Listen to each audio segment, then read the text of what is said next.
Today we're going to talk about the #1 fattest country in the entire world. Can you guess what it is?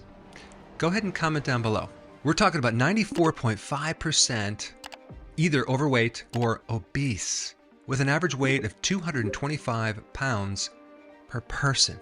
And on top of it, this country has the highest rate of diabetes of any other country. It's one of the small islands in the South Pacific. It's called Nauru, but it's a very tiny country. It has a population of 11,000. Now, what happened in 1975, there was this huge boom with this mineral called phosphate, and this country became one of the richest countries in the world in a short period of time. And so they had a lot of money, they had a lot of cars, a lot of buildings, and of course, with that came corruption, until the point where all of this mineral was completely gone. It was depleted from the land, and this country went into a deep poverty state where it's remained ever since. Now the question is, what happened to bring this obesity rate from 2% up to, I think it's like 61%?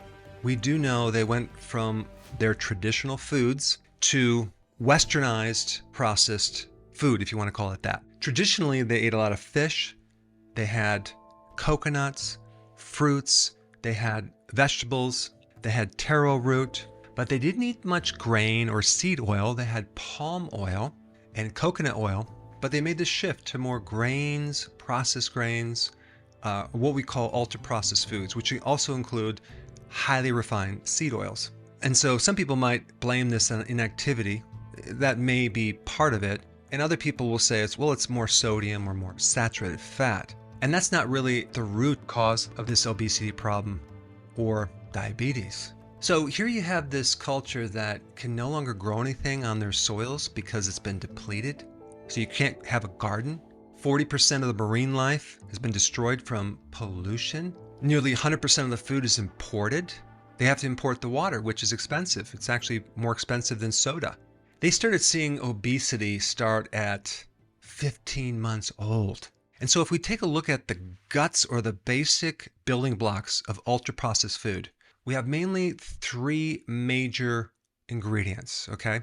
We have artificial starches and these synthetic sugars as well, as in corn syrup or glucose syrup. The definition of ultra means extreme. Process means you're changing something into something else, and you've taken every bit of life out of that food. It's not a food. The definition of food is something to nourish the body, to give us energy. How can you do that with these ingredients? And then we also have these highly inflammatory seed oils. I mean, seed oils are a highly reactive, not very stable fat that can now sit on the shelf for a long period of time. How can it do that? Because it's dead, but it's oxidized. And so when it goes in your body, it can create a lot of problems. I'm talking about insulin resistance. I'm talking about obesity on a very large scale. In fact, seed oils are really the only trending item that parallels obesity, even more than sugar. Sugar actually has come down, but seed oils have gone straight up in vertical. You know, when people talk about ultra-processed foods, they talk about, oh yeah, it's filled with saturated fats. I mean, they might put some saturated fats in there, like palm oil, and that's also processed as well, but that has a lot less amount of this omega-6 oil. I think if I'm not mistaken, it's like 10% of this omega-6 compared to the others that are just completely filled with it. And so what gets people is that when they read the label, they don't really understand what these things are. So they don't read labels, but the starches would be called like modified food starch or modified corn starch or maltodextrin. The sugars would be corn syrup or glucose syrup.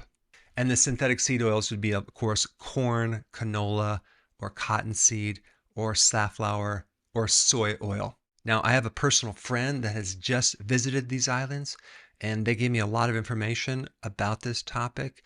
They're just filling the shelves with these oils, but not just that. They are also in these other foods. And so they create a lot of damage, including nutritional deficiencies, as well as creating more hunger. So it's going to make you want to eat and eat and eat, but never really be satisfied because there's not enough nutrients in there to turn off the brain. So it's just a constant hunger and a constant inflammatory state. it just must be miserable. Ultra processed foods should come with a black box warning that they put on certain medications to warn people against the serious side effects. I mean, the side effects from ultra processed food are worse than some of the drugs. It should basically say ultra processed, maybe food like stuff with a black box warning so people know what's going to happen if they eat that. That is not the solution. The solution starts with education on the basic foods that really fit this definition of the word food out of the dictionary. And if you want that information, I put it in a video right here. Check it out.